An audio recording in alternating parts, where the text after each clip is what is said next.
Alright, so today we gotta rake us some hay, which means first we gotta get the rake functional.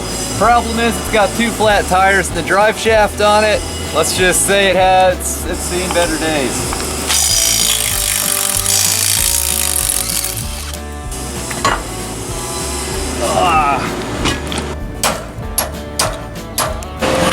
I'm gonna try and get this new U-joint started here in the vise because the vise is slow and has a lot of control.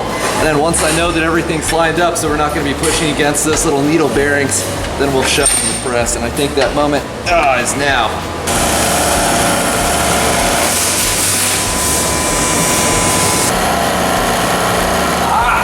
Got it.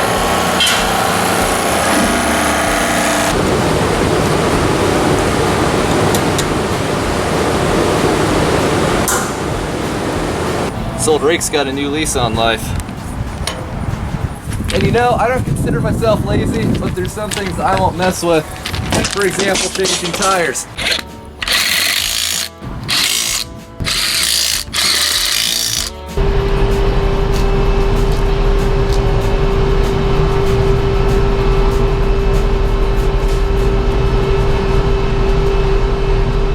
Looks like we still got a double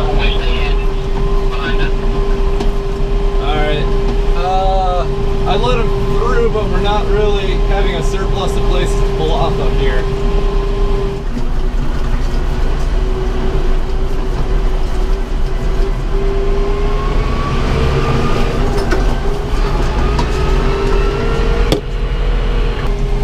Dude, I think this road is even shorter than the field we're going to. Oh yeah, I have no doubt about that. We're here. Alright, now we gotta fire up this rake. So this is a 256 New Holland rake. I've never personally used one of these things before, but although it's ugly as sin, the driveline parts, which are always turning when the rake is moving, you know, leading up to the gearbox, which determines whether the tines are working, really seems to have held up well. We had no issues coming over here, knock on wood. Nothing's overheated at all. Drive shaft seems to be on there pretty decently. So, alright, let's see if we can figure out how this thing works. We got this lever here.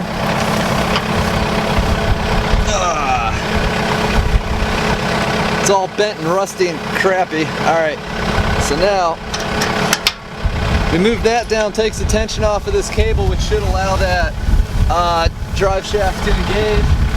I also hitched this up to the tractor with a 3-point drawbar so we can adjust, you know, how high and low it gets. So maybe we'll drop it down some and use these to adjust the leveling of the bars, or maybe we can just drop it down and it'll work like that. Let's try it.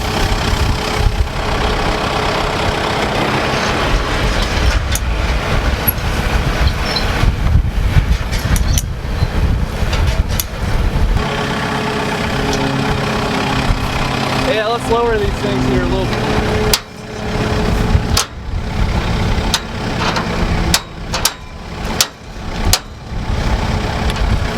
Might be crappy, but it seems to be working. Shuttle shift away!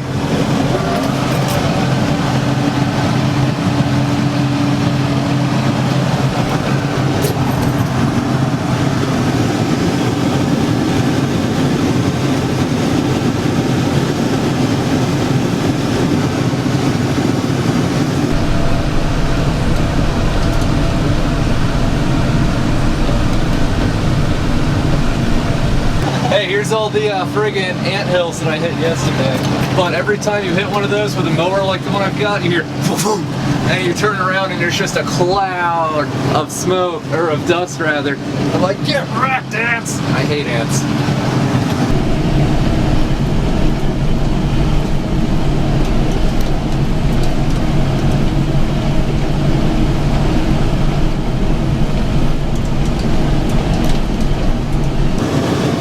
Miles an hour.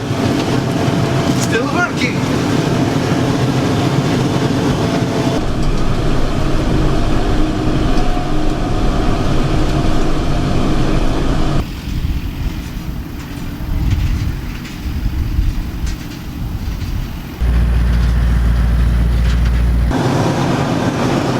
So the interesting thing is I'm trying to make the windrows all the same size. so we have maximum consistency for when we bale this. So what that means is some stuff, like some corners where it's really thin, like up in here, I'm probably gonna have to rake like 2 or 3 windrows into one finished windrow. But on some of these others, I think one pass each direction will be more than enough. Yeah, the baler's the other untested piece of equipment, you know, since I'm on such a roll with untested equipment this year. Oh, here he comes.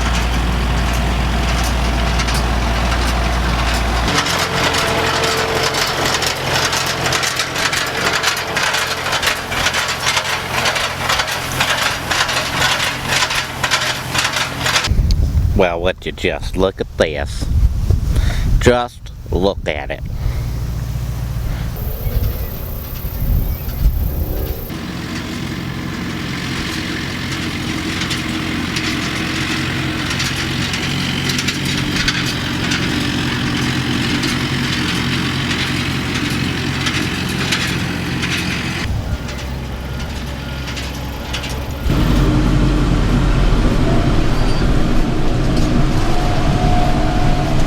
Another field done. Yeah, so the whole point of this exercise is basically all we're doing is we're going through and we're combining all that grass that the mower dropped in those little rows, kind of like this one here where it's cutting the trail. And we take a bunch of those and we throw them into a bunch of taller windrows, and that helps us get more consistent bales out of them.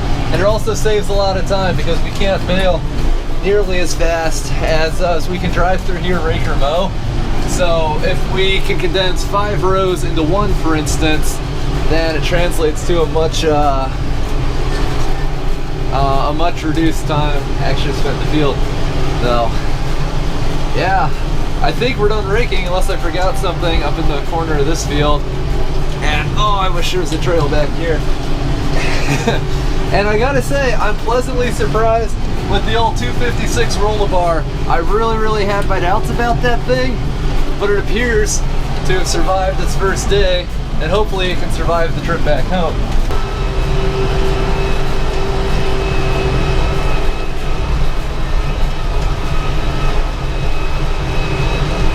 So we made it home just fine, and the rake, honestly, it performed flawlessly, and I'm very happy to see this after the luck I had with my last tractor. So y'all remember this gearbox was absolutely full of like water and half grease, half oil, disgusting splooge mixture. Well, what I did is, after this thing had been running all day, because the shaft spins, there we go, regardless of whether or not the gearbox is engaged or not. Well, I opened this up, I drained all the crap out of there, and it went from looking like absolutely disgusting, like rancid, bloody pus, like it was this morning, to used motor oil. So I was really excited about that. I filled it up with some new gear oil, and it should be fine now. So yeah, the mower friggin' works, completely flawless. Tractor, also flawless, a little bit less of a surprise there. So yeah, I guess tomorrow we gotta figure out whether or not that baler works.